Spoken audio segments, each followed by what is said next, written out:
Some things are more important than winning. Some things are more important than Speedway. Get well soon, Jakob Torsal.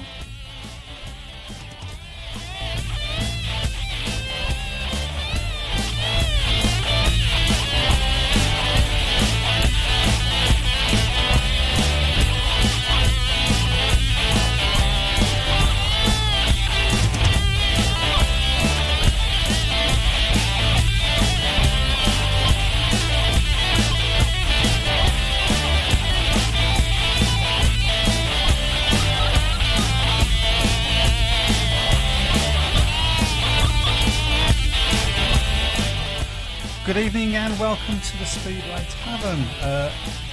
In the tavern tonight we have back from his holidays. Where did you go to? You went to the moon, did you? Or something? Plymouth. That's what I said, the moon. So we have Matt Buck in the studio. We have Chris Webby, brown person thing in the studio. Oh, that should have been an applause. It came out as a chicken. Yeah. Right, just for goodness sake, Chris. Hang on. Chris. Oh, I'll get it, don't worry. Right, Chris, for goodness sake, go to the toilet. Can you tell? Dancing away, can't even get the right buttons. We have Chris and myself, and we also have a young man by the name of Gene Carter running? Is he running? Running for president. I think I need some new teeth. He'll be happy. I've got mixed up with all the R's, that's what it is. He's involved in the Reading Racers revival and wants to talk a little bit about that. So if there's anybody out there that's supporting Reading, then please, we'd love to have your comments on the shout box. And that's not a potty, is it? Pardon? I thought you got a potty out there. Okay. As soon as I get you upset, I'm going to the toilet. Okay. So, where shall we start? Well, I guess Elite League playoffs. Premiership playoffs. And those as well. I know, yeah. They'll change them again by the time you get used to it. Do you want to go back out and come back in?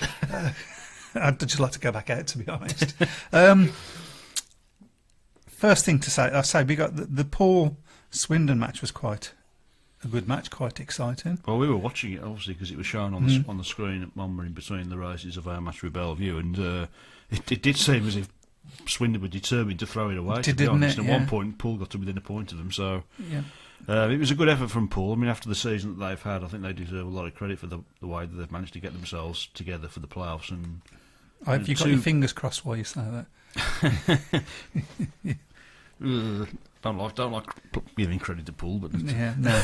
But they did. They gave it a good go. They got themselves together really, and but I think Swindon just about had the edge over the two meetings, and they managed to just get themselves over the line. And I think when you look at the season that Swindon have had, was it 14, 15 wins in succession? It would have been a bit of a travesty if they hadn't got to the final. To be However, honest. having said that, they don't look unbeatable. No, they don't look unbeatable. I mean, they rode against Bellevue in the semi-final of the Knockout Cup, and they had a fairly substantial lead from the first leg, and Bellevue managed to turn that round. And of course, if it's which is worrying for you, I imagine, but we'll come on to that in a moment. But that'll be a psychological advantage for Bellevue if they do manage to get past us and race Swindon in the final. So now the talk about the Wolverhampton Bellevue match. I mean, I think they was talking about that you needed a 10-point lead at least. I wanted a 14-point lead. Right. We got 13. 13. So it's not bad. It's not a bad lead. It's something to hang on to. You're worried though. You got a worried look on your face. I don't know what you mean. You watched it at home, but I can't help thinking it should have been a bigger lead. I think we let Bellevue off the hook a little bit. Okay. We had that little 11, 12, 13, really, where Bellevue managed to get themselves back into it. I mean, Kenneth Bier and Craig Cook in particular were very disappointing. Dan Bewley, I don't think, rode as well as he has been. It's the Wolverhampton track, though, isn't it? It takes a bit of getting used to. But, I mean, he did okay, obviously, a few weeks early when he rode there. But, no, it was a tough meeting. It was a good atmosphere, good crowd. Obviously, Bellevue brought a load down, as they always do, and Bellevue Wolves in the last few years has suddenly become quite a heated rivalry, to be honest. Has it, right? I mean, there was 2 cracking matches against them in the final last season. Of course, yes. So, yeah, but, I mean, I was a bit surprised looking on the Bellevue Facebook page. A lot of the Bellevue fans seem to think that it's a loss and then they're not going to be able to pull it back. But I think the tie's still very much there to be won for either side. Well, honest. obviously, as a Bromley fan, I know that 13 points can be overturned because we did, was it 16 points, I think, last year we overturned, something like that, against Eastbourne. Well, we had an 18-point lead against Bellevue in the final last season, and Bellevue, for quite a long period of the second leg, did look like they had a good chance of turning that round. So we have to obviously talk about a horrible crash. And he was really looking on top form as well. Yeah, he's had a very, very good season, Jakob Torsell. He's really blossomed as a rider this year, and he's a good lad as well. He's a nice fella, Jakob. So obviously everybody wishes him all the best. Absolutely, I think that sort of took the shine off the win. Really, he did a little bit. Yeah, I mean, there was no malice in it. It was just one of those things. I mean, obviously Jakob was leading, was in front, minding his own business, and Rowan Tungate, who'd had problems all night, to be honest, with the track. They obviously had a coming together, and both of them came off, and unfortunately for Jakob, he came off the worst. Yeah. But that's, at the end of the day, it's Speedway, it happens. So, it does. Hopefully, there's a good team spirit at Wolves, and I know that all the lads in the Wolves team are going to be keen to just to get over the line and try and bring the title back to Mumble. Do we have any news on what his injuries are? Obviously, he did tweet that it looked like it was a damage to his lower back, and it's a broken vertebrae, which he sustained. Obviously, he's currently at New Cross Hospital with a possibility of being moved to Birmingham. I don't know whether that would be East Mids or Highlands, but that's nasty. That's a nasty. It was a nasty one. Yeah, it was. I mean, you could say from the fact that the way he went down, it was a nasty one, and they didn't rush to move him. So, had a couple of. There you go. Okay, yeah. Alan Atherton says, I agree. 13 points after the meeting, we've done okay. Hope Thorsell is okay and come back strong. Yeah, well, absolutely, we all agree with that. But the first thing is don't come back too soon, because it's Speedway riders. Hey ho. We want to talk about the National League Riders' Championship. Yes. An absolute runaway win by all accounts by Mr. Dan Bewley, but didn't Liam Carr and Tom Bacon put up a good show as well? They did, yeah. I don't know what sort of experience they've got of the track at Leicester. No. But obviously they both did well. I mean, I think most people felt that Dan Bewley was the overwhelming favourite. I mean, he's clearly the outstanding rider in that division. So yeah, it was a good performance by him. But I think Liam Carr and Tom Bacon can. It puts a shine really, because there's probably been an air of disappointment among the Brummies fans really. I think there has, but maybe it's a timely reminder for us that we can't just keep winning. Anybody who thought it was going to be a repeat of last season was living on a different planet. Because we had Graham Drury on the show at the start of the season, and even he said it was never going to. It was a one-off. Yeah, that was just an incredible team, wasn't it? Yeah. First year since we joined the National League that we haven't won anything. Hey ho, it happens. But I mean the National League's obviously served the purpose of obviously keeping the Brummies on track, and I'm sure the Brummies fans have enjoyed the success and seeing going to all these different tracks and having a good time in the National League after the horrors of the final months of the time in the Elite League. Yeah, I mean we'll talk a little bit more about all of that in a moment, because we're going to go back to the finish talking about Wolverhampton. So I mean, let's just dream the impossible dream from your point of view anyway. You beat Bellevue. It's going to be Swindon on Monday. Yeah. Not unbeatable. Can you beat them? As I said earlier, I'd fancy us to beat Swindon over 2 even legs. with rider replacement for Yeah, I 'Cause would. I would yeah, fancy yeah. to because Swindon don't ride Monmore Green that well, Right. to be honest. They look as a bit as if they've run Well, out in of fairness, steam. having said that, we don't ride Swindon all that well, to be honest, either. But, Jason Dole doesn't ride. No, he doesn't, and Wolverhampton very well, does he? he's obviously not going to be taking any silly risks, is he, after what happened last year. So. Well, he might, yeah. But He might. it's a big if at the moment because we've still got a job to do tomorrow in the second leg against Bellevue. And what I've liked about what Peter Adams said in the build-up to tomorrow is that we're not going to be going there just to try and defend the 13-point lead. We're going there to try and win. And that's the attitude. If you go there just try and defend, then you're going to come unstuck. Yeah, I think that's right. We've got to just not make any silly mistakes in the early part of the meeting. And if not get in front, then just try and keep it as close as we can. Yeah, you need to just let them know you mean business, basically. Well, that's right. I mean, we did that last season when we got off to we didn't get off to a great start, but we managed to dig in and get over the line eventually. As I understand it, that's on tomorrow, isn't it? That's tomorrow. That is tomorrow, yes. Is it on the television? No, or it isn't. They're not putting it on. Interesting. Which is a real shame because I think It's going to be a cracking match. after the fun and games of when we rode them in the final last season, and of course, You going? I'd love to go, but unfortunately, it's getting up there after work, which is a problem On a Friday as well. On a Friday, yeah. So, but all being well, I mean, we've got a 28-point lead against Somerset in the semi-final, the knockout cup. So we'll be hopefully meeting Bellevue in the knockout cup. A lot of meetings to get in quick succession before the end of the season, isn't yeah, there? and of course, I'm keeping an close eye on what's happening at Sheffield because there's 3 Wolves riders in that meeting as well. So. And talking of meetings to get in. Actually, before we talk about it, what we should do is have a look at because there is a final going on as we speak in the Championship, which is Sheffield versus Ipswich. 5 heats gone, and Sheffield have made a very strong start. They're leading 20 points to 10. Well, it is a strong start, I think. And of course, obviously from Wolves' perspective, Cole Howth riding for Sheffield, he's had a second place in his first race. He's beaten ironically by his Wolves teammate Rory Line. And Nathan Greaves has picked up 3 points from his 2 rides. Tom Bacon's riding as a guest as well for Ipswich, and he's had an engine failure in his first race, a third, and a last. So he's had 3 rides and had 1 point. 1 point, not so good. Danny King? Danny King's had 2 third places. Oh, dear. And you would expect him to go quite well at Sheffield. He's not had a great season, has he, Danny King, to be No, fair. I think not one of his best. No, he's gone backwards, hasn't he? I think. Happens, it happens. It happens, yeah. Right, well, are you awake there, Chris? I am, yeah. I'm going to get our friend in 2 minutes. Okay, so we're going to be speaking to our friend Jean Carter, talking about all things Reading and obviously bringing us all up to date on what's happening there because it's a crying shame what's happened at Reading.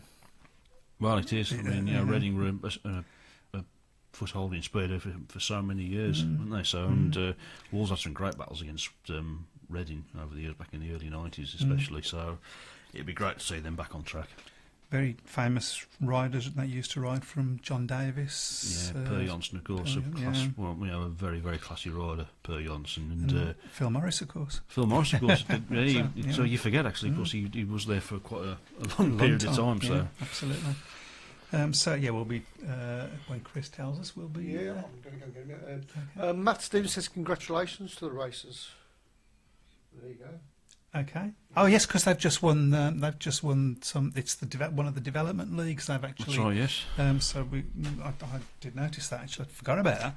So So we've got a situation now where we know Neely, who's going to be contesting the I'll get it right, the Premiership. Playoffs, and obviously we know who's contesting the Championship playoffs because that's actually started as we speak, but we've still got no idea really what's going on in the National League, have we? Well, the playoffs have obviously been decided. Bellevue have picked Lakeside with Kent and Eastbourne. So I have to say, as I said earlier, I fancy Kent to go on and win it. They do well at Eastbourne, Kent. They do well at Eastbourne, and they've got. And they I think they've got closer to Bellevue than any other team has in the National League as well. So they certainly seem to have a bit of momentum going. And of course, Bellevue have had a few injuries and so on to contend with. That's going to be another interesting one. I think. That's right. So right, but just doing a little bit of technical jiggery pokery at the moment. You've got another penny for the slot. So. Can I put that there? Is that okay then? Brilliant. Okay. So we're ready to go. Fantastic. So on the telephone, everything's all working. We should have Mr. Gene Carter. Are you there, Gene? I am. Good evening. How are you? Fantastic work. First time. We're really good. First of all, congratulations to Reading for winning the Development League title. Thank you very much. We're very happy. I'm sure you are as well. I know that feeling from last year. So perhaps you could just give us a bit of background of why Reading are in the position that they're currently in. Would you say why haven't we got our own track anymore? You want to go back that far? That's the nub of it, isn't it? Yes. Yeah. Well, basically the site we had at Smallmead from 1974 up to 2008, it was wanted for redevelopment by the local council.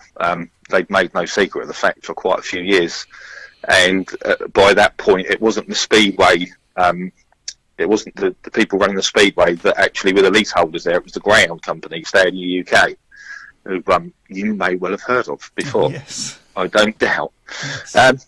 So the council, in wanting the piece of land, they said to Stadium UK, we need you out of here, but there's a piece of land up the road that you can, put in for planning permission, give us your plans, whatever. Mm-hmm.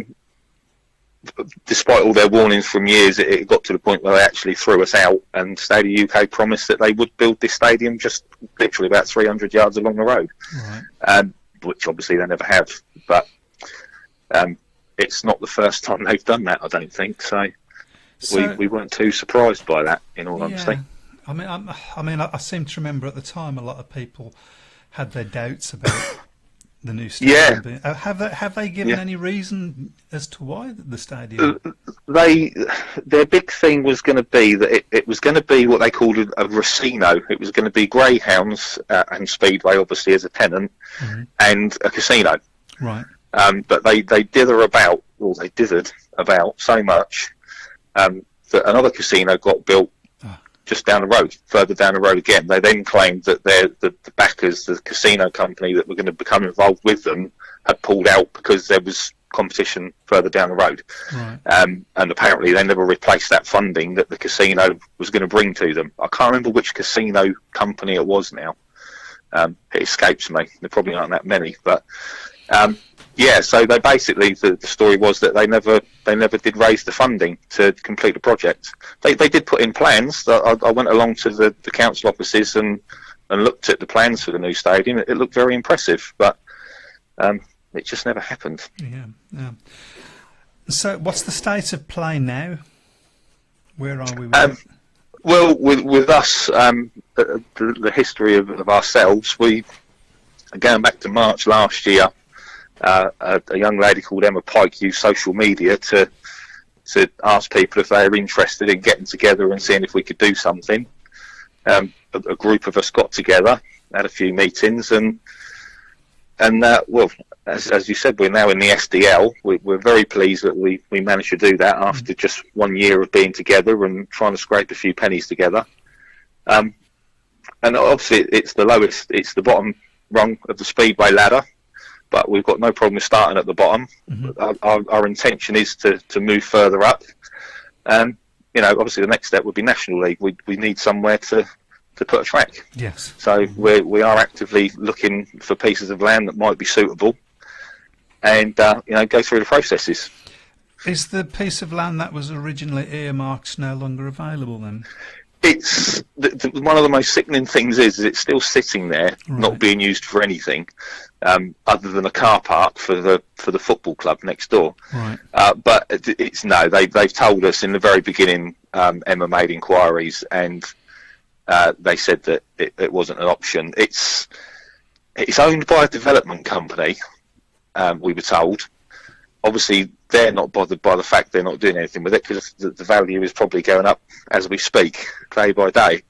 But I also believe, I read something in the local press about 6 months ago that whole area is going to be regenerated, big time, hotels, ice rinks, that kind of thing.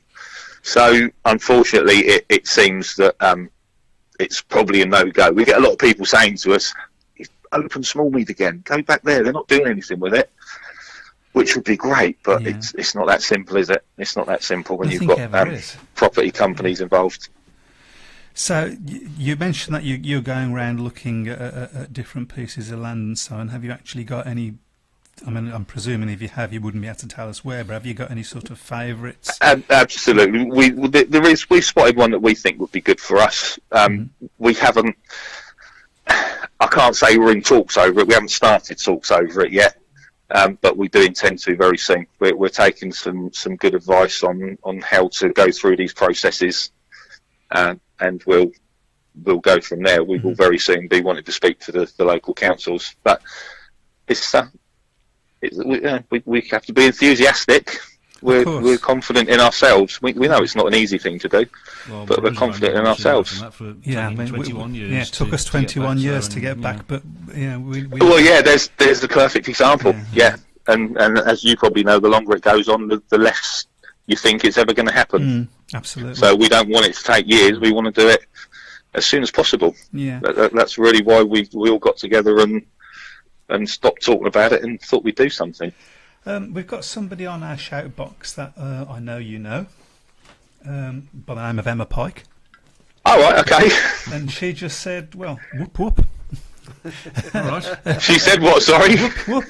Whoop, whoop. That's as far as I can believe she said that, yes. So I just thought I'd share that little thing with you. Yeah, I will add as well, the person who commented earlier, congratulations on winning the SDL, Matt Stevens, he is my co-team manager. He's involved with us as well. Brilliant. So all on board. So as far as let's sort of talk about the Southern Development League. Yep. And so you're doing your racing out of Eastbourne. Our home Eastbourne. track for the time being is Eastbourne. They've been very good to us. Couldn't have asked for more help from them, to be honest with you. That's excellent. So, I mean, how do you go about putting that together, a team for that league? It's there are obviously, as you probably know, it's designed for the kids really, or the inexperienced. It's that step up from the youth Lions or young Lions to the National League. It's the link in between that was never there a few years ago. So there are plenty of kids, all the time. There are kids turning 15 and getting their licence and wanting to race. So I wouldn't say it's easy all the time. There are school days and things to take into account with some of them. They can't ride just any given day of the week. But yeah, there are kids out there who want to ride. They want all the laps they can get. So it's good. It's good working with the youngsters. There's some really good attitudes. Yeah, I think that's what we found at Birmingham in the National League. Is you may be aware last year we had an extremely young side. You wouldn't have believed it. Touted as the youngest ever. Some people disagree with that. So yeah, I was wondering, with your current crop of riders that you got, is there anyone there that you would single out as a possible star for the future? I could. Because I wish I was that good. I wish I was that good to be that confident. Right. But the one who's obviously the one the one at the moment who is furthest ahead is Luke Harris. He's just managed to establish himself in the National League this year, as you'll well know. Yeah. He's a little bit further ahead than the others. He was I think he was kind of at a crossroads at the start of the season. When we first signed him up, he didn't have a National League team. I think he'd lost a bit of confidence at the end of last year. But I think the SDL has helped him get that confidence back. He's gone out there and he proves when he's racing for us that he's one of the best at that level, and he's established himself in the National League. And I think he's got a brilliant attitude. If Luke doesn't make it, it won't be for lack of trying. Right. Well, we'll watch him closely. Absolutely. Yeah, absolutely. So, I'm wondering now if people want to get involved in trying to help revive Reading. I mean, how could they do that? Is there a website or? Yeah, there's a website. We've got the Reading Racers Speedway Facebook. We've got the website is readingracers.co.uk. They can email us info@readingracers. Whatever it is, .com, yeah. There are so many, aren't there? We're on Twitter.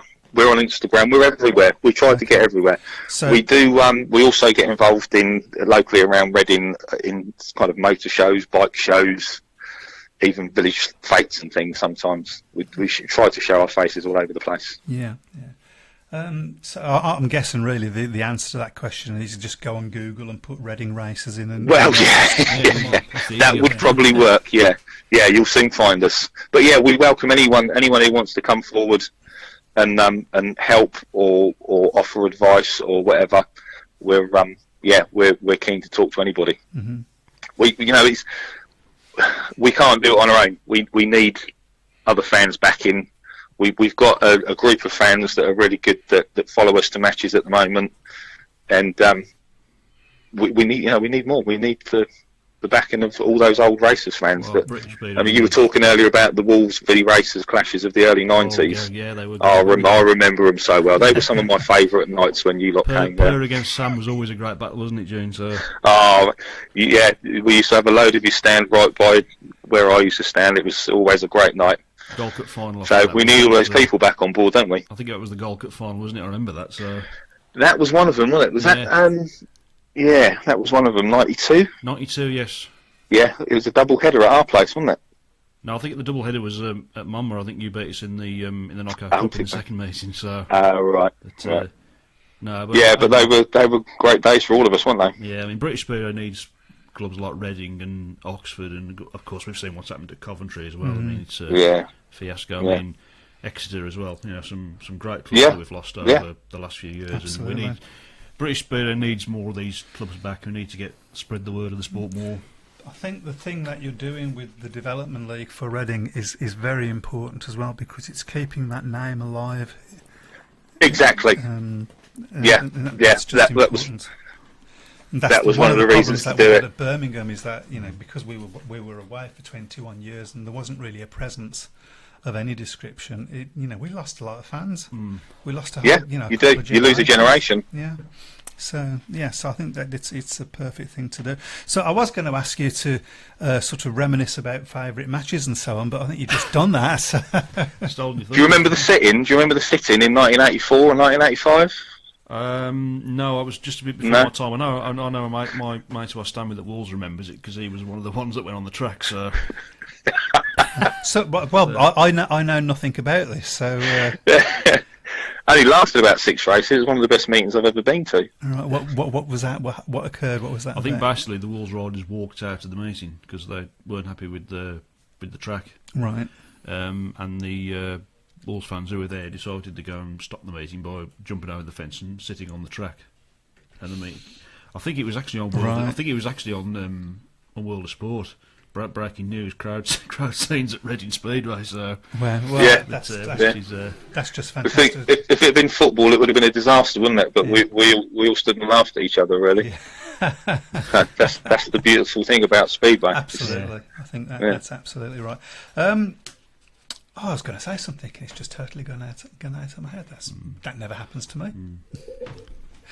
Very rarely, doesn't it? Yeah. So I mean, it's great to see, as I was saying, so that you're keeping the Reading Racers name out there. I presume next year it's going to be a Development League again. Have you even thought about that?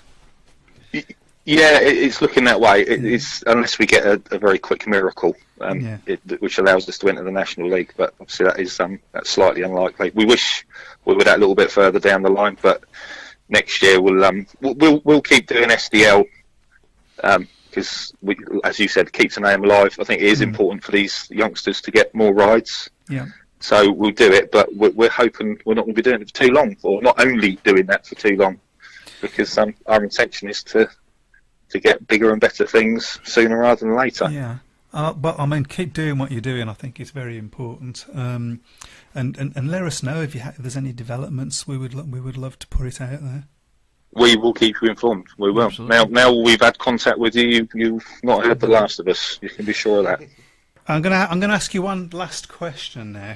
Go on. Which is nothing to do with Reading, but since you're sort of looking from outside looking in, as far as this, I know you're running a speedway club as well as such, but as a fan, you're sort of looking outside, looking in a little bit at the moment.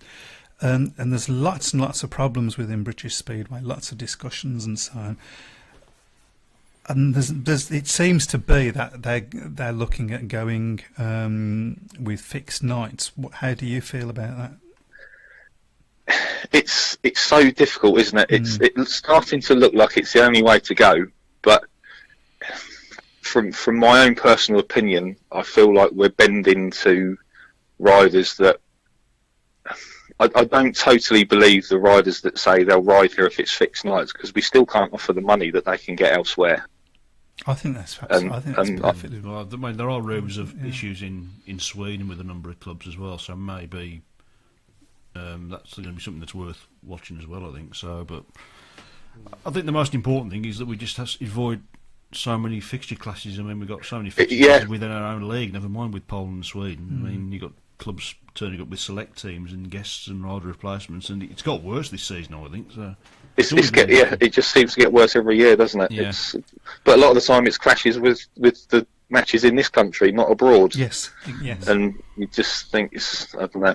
I wish I knew all the answers. I really do. Because what I wonder is that what happens if everybody's riding the same night and you have an injury? How do you replace that person? How do you get a guest if everybody's riding? Yeah, there are an awful lot of I don't pitfalls understand to how it. you do that. So, I think we'll leave it to the promoters to.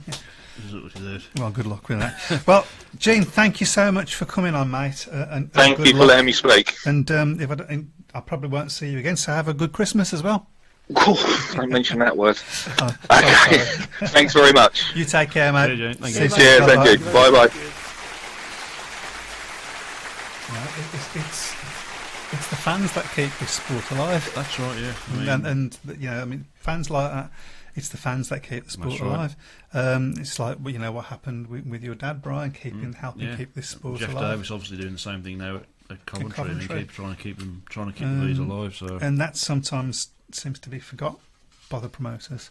it does a little bit, yeah. So That's a great cue. And talking about Brian Buck, if you look online, there's a message from from the His legend. lordship. Okay, shall we read this? This is of our friend Mr. Brian Buck. Message for members of the Graham Warren Trophy Group. He's talking to me. Yeah. The new replica trophy has now been delivered. It is gold-coloured and is much larger than I expected. Brian, I do keep telling you, size isn't important. 18 inches from base to top, and I think everyone will be pleased with it. Daniel Hume, the 2016 winner, will be returning the main trophy on October the 11th, when it will be engraved with the new winner's top secret for now name. There we go. And you know what the worst thing about that is that I won't be there to see it. I know, yeah. Because I've got something else that's going on, unfortunately. How dare I have an 80th birthday party? Anyway. Never mind. So, right, shall we have a talk about the GP? Let's have a chat about the Sure. The We've GP. got some other things obviously to mention as well, but obviously the GP will come first. Yeah, I've got lots of things to talk about. I've written a couple of them down on that piece of paper that you've just hidden underneath there. So Would you like to have that piece of paper back, sir? Yeah, sure. Thank you very much, sir. So Ty is out of it, I think. It was I a think it's fair to say. pretty poor performance, I thought. Is it me, or did he just look really nervous? Very twitchy at the gate? The thing with Ty, I think at the moment, I think there's a lot of other things going on in his life. Right. I mean, he's obviously renovating his house. He's obviously going to become a dad soon. And I suppose, and I don't think his battles with the BSBA have really helped him. To be honest, I think he's taken his eye off the ball to a degree. I mean, he had a brilliant performance a few rounds ago when he managed to get 18 points, but since then I think it's 11 Well, points. we all thought, the old Ty's back, he's in with a chance here. In the last two Grand Prix, he's been nowhere. I mean, he's got 11 points. So I think, to be fair, you can say Ty's probably out of it for this year, although I certainly wouldn't rule him out in the future. But as I said, absolutely not. But I think, as I said earlier, I think Hans Nielsen's tag as the only Birmingham rider to win the World Championship is about to be ended. I think. Hans Nielsen's tag as the only Birmingham rider, while not being a Birmingham rider. That's right. Because obviously it looks.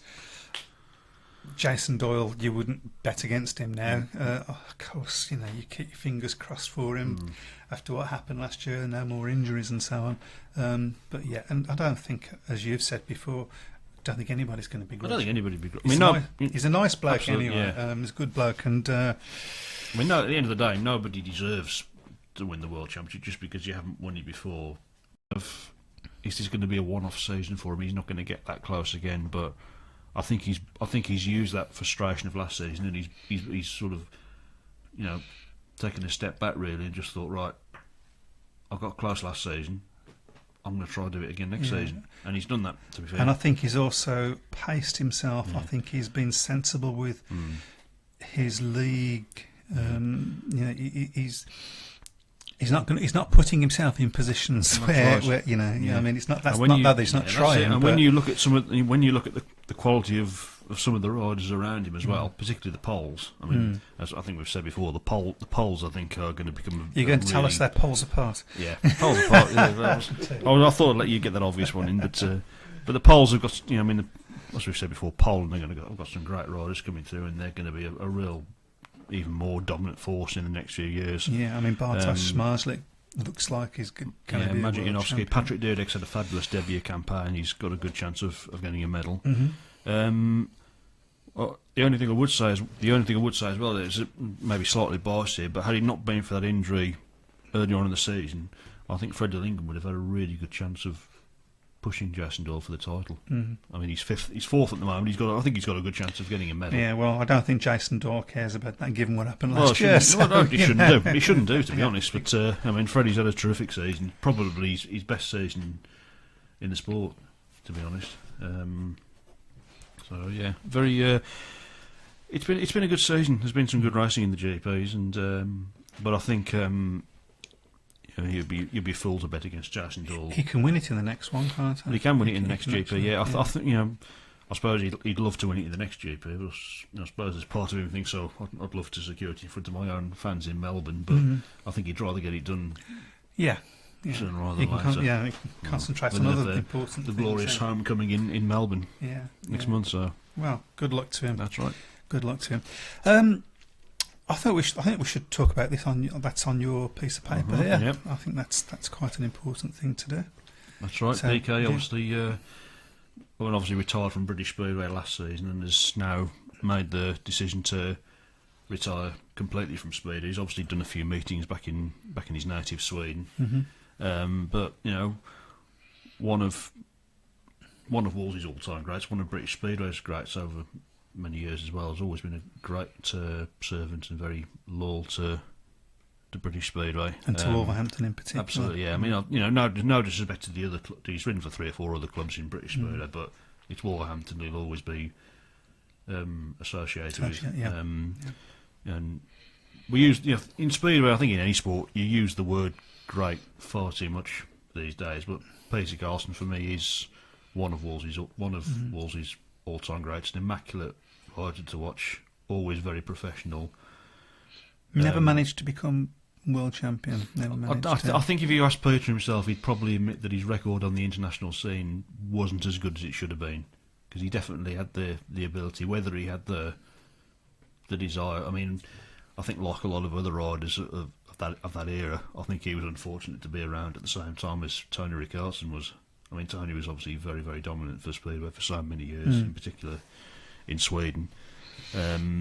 But he's I think 4 league championships with. I was just about to ask you that. Knockout Cup, a Gold Cup, Premier, I think 3 or 4 Elite Shield titles as well. So record point scorer for record appearances for Wolves. I think only Samuel Malenko scored more points for Wolverhampton than Peter did. So. Yeah, he'll be up there. I mean, Chris Van Straten said in his response to Peter's decision to retire, that if he was based in the UK, he'd have loved PK to have been involved in some capacity at Wolves. What that would be, we don't know. But I think everybody, not just at Wolves, but I think in British Speedway, will wish Peter a very long and happy, one of Speedway's nice guys, and a nice guy as well. That's important. Yeah, with his part Gulspank, part Gornal accent. Yes. So she's a bit like I remember Eric Gunderson. Yeah. A bit, being a little bit like that. With I think it, I've told you the story about when he first arrived in the UK, didn't I? When he arrived at the Speedway office at Munmore Green with a suit, big saucer glasses. This is 1990. Of course, briefcase, and he was. Chris Van Straten initially thought he was an insurance salesman. He told him to clear off. Just one of those bizarre stories. But I bet he's glad he didn't clear off. Yeah. Absolutely, yeah. So, but yep. Well, I think we PK, we wish you I think all we the should best, give PK a big round of applause, the young man. Let's not have a cow this time. You know what? Well, you lost it, haven't you? No, I've moved that. I've moved on now. I'm onto this. I've been waiting for the word Cradley so I can go. Now I've got to go all the way back. I don't. Here we go. What do we pay him for? There you go. There we are. What do we pay him for? Hey. No one told you that. No one told me that. Right. We mentioned the National League Riders' Championship, and I think, by all accounts, it was a good meeting. But there were a few dropouts. Jake Knight being Jake Knight being one of them. Yeah, perhaps you could elucidate a little bit on why Jake Knight wasn't there. I don't know the full story behind it, to be honest. I only found out in the last hour or so right. that it happened. So I had heard little bits and pieces. So yeah, I mean that's obviously a blow for Eastbourne as well, because he'll miss their meeting against Kent in the playoffs. So as I understand it, there was a bit of an altercation. There was a little bit of one, yeah. So involving his mechanic. Yeah. Of course, they're responsible for the mechanics. Yet again, another mechanic who gets involved in something that he shouldn't do, to be honest. And I've said this time and time again, there's far too many people in this Speedway meeting who, for me, don't need to be there. Yeah, I think... And all they do is they just get in the way, and then when something kicks off, they think, oh, I'll make a name for myself here. I know for a fact that it's something that Graham Drury at Birmingham stamps quite hard on. He's had a few arguments with different people saying, but you can't bring that person, and you can bring your mechanic in, and that, so I think he's right. I think he's absolutely right. I think they're known as hangers-on, aren't they? It's just it's a sport. You do tend to find when there's issues in the pitch, it usually is the hangers-on that get involved in it. So, and they don't need to. Yeah, they don't even need to be there. They shouldn't be there. No, absolutely. You don't bring. Do you bring your girlfriend or your wife to your work with you? You don't, do you? God, please, good God, no. Anyway, yeah, that's that one. I suppose we ought to talk about, and perhaps finish talking about, before we do anything else, is find out what's happening Sheffield versus Ipswich. 10 points the difference the last time we looked. Sheffield's had a great run, haven't they? I probably would make them favourites to go through into the relegation promotion final, where they'll meet. That's going to be exciting. I don't know when they're going to fit it in, mind you, but it's now Sheffield 37, Ipswich 23. Well, it's not. However, Josh Grosjean has withdrawn after 2 rides, so he's had a win, an engine failure, and he's withdrawn from his third ride. In fact, hit him at 6. He had a Todd Kurt Stephen inside Nathan Greaves and moved him right in front of Grosjean. Grosjean pulled on the track and then being tended to on the centre screen, and tenderly then walked back to the pit. So obviously had a bit of an injury there. Right, yeah. So, but no. So Ipswich hanging on in there at the moment. So yeah, that maybe not all is lost for Ipswich. Yeah, that's after 10 heats. That is there. So still 4 more to go. Two more different tracks you couldn't hope to meet. Yeah, that's it. So yeah. Right. Well, we've got a meeting coming up at Birmingham on the 11th of the 10th. I just want to say this: Cradley was rained off yesterday. Oh, because you're saying that. Hang on. No, he's got rid of it. You asked for applause. You see? That was Cradley.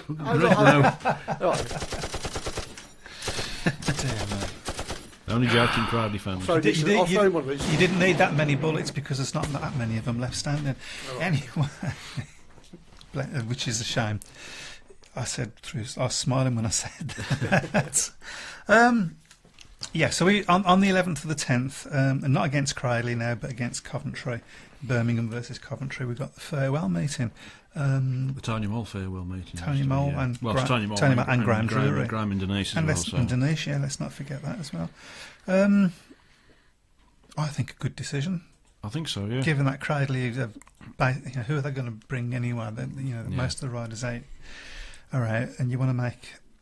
And to be honest, would many Cradley fans have turned up for that? I'm not so sure they would have done, to be honest. Sure. But I think you will get a lot from Coventry fans, Coventry, particularly with the way they're now they're doing it. It's not going to be two National League teams. It's going to be two representative teams from what I can understand, of ex-Brummies, and so I presume they'll have ex-Coventry riders.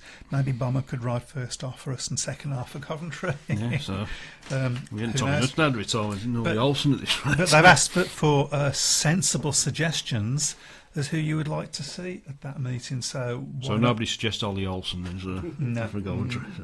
Good God, no. So John Jorgensen. JJ plus Rotherham. He started at Birmingham. Yeah, that's just coming to mind. But nothing to do with the Graham Drury regime, so, which is what we're trying to celebrate.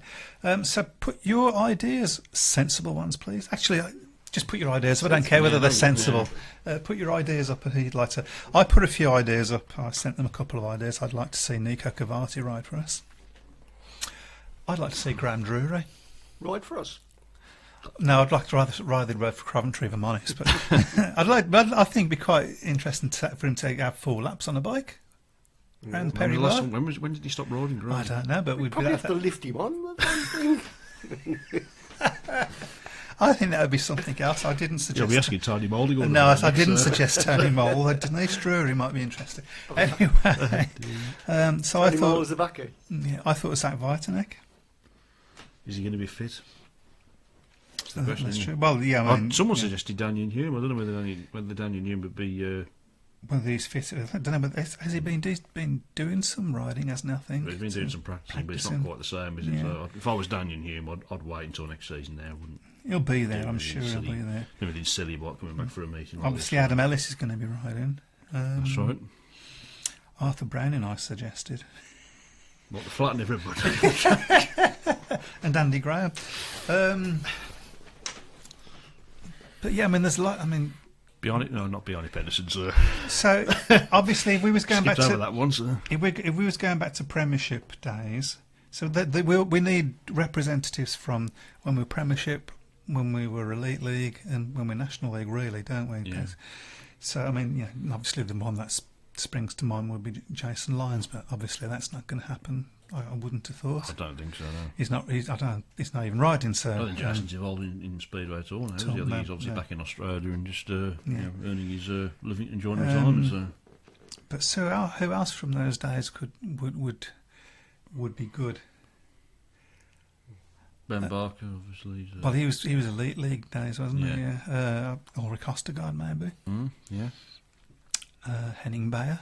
Don't know whether he's still riding. Manuel Hausinger? Maybe not.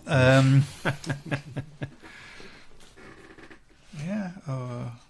Christoph Kasper? No, not Christoph Kasper. I'll keep mentioning these names that don't. Thomas Peach.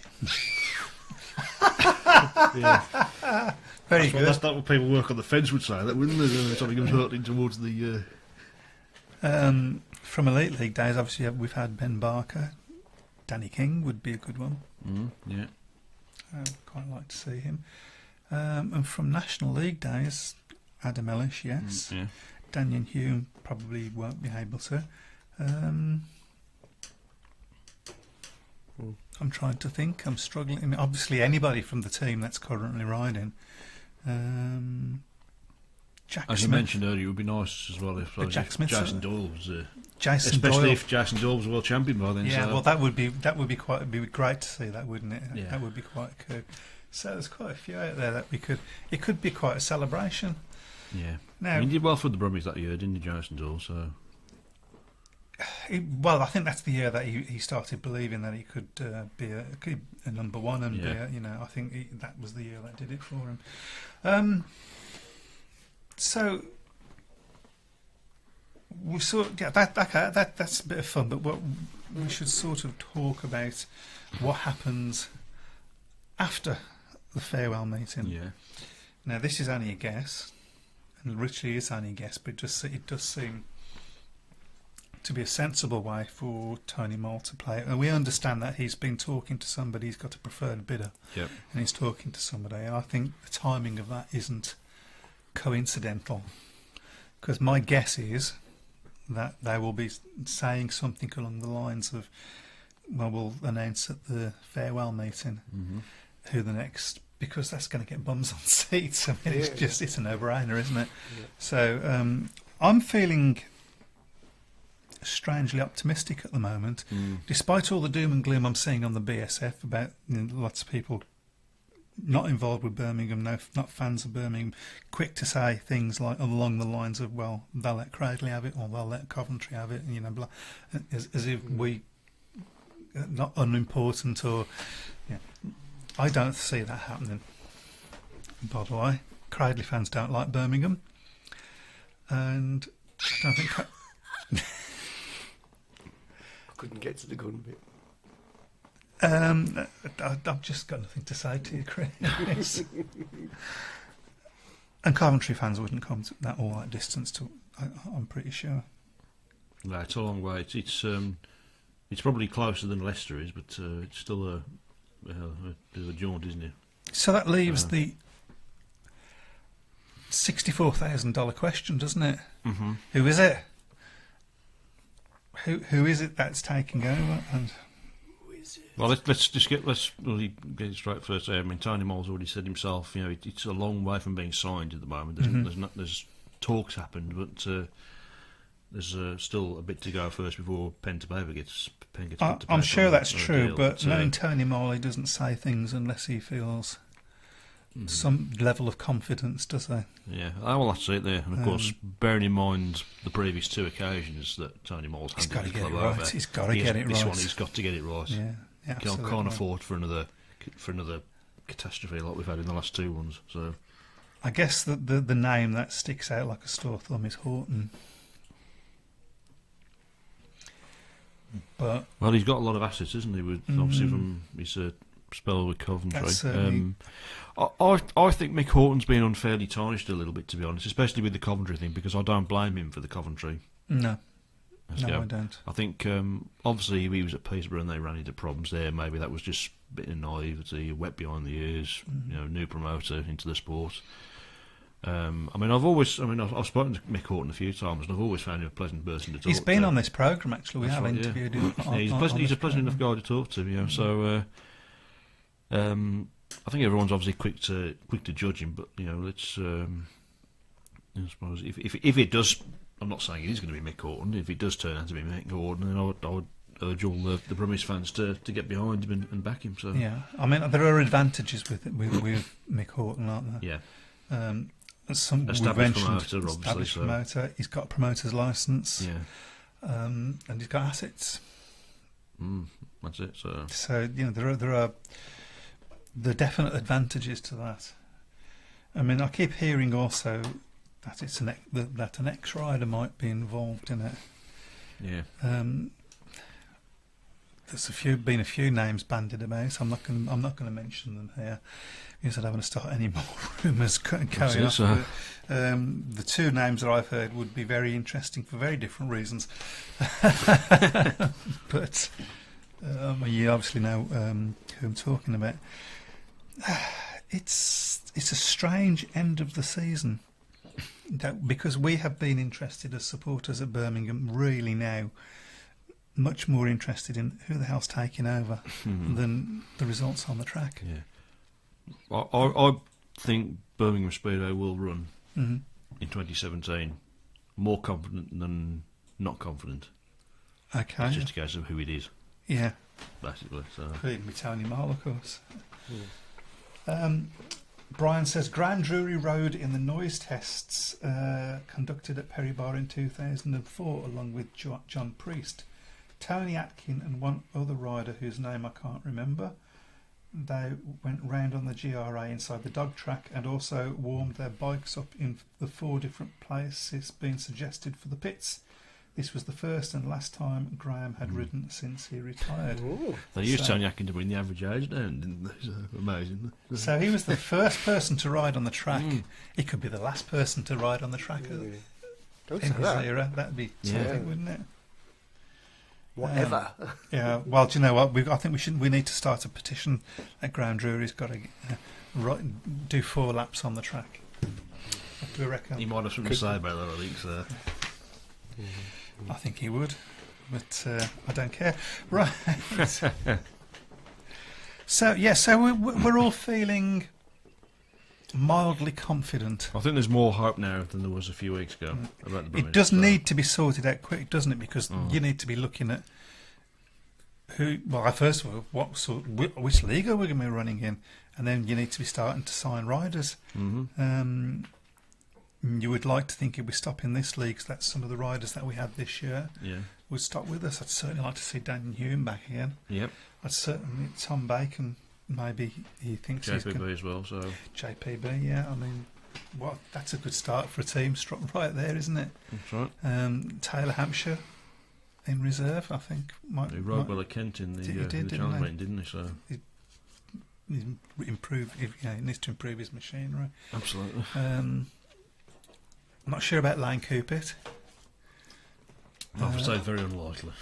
Yeah. Very unlikely, I would say. So I think, he's a trier. He definitely is a trier. You can't just sometimes I think he thinks he needs to ride actually on the greyhound track rather than in Witten. Sometimes he heads that way. So sometimes, but yeah.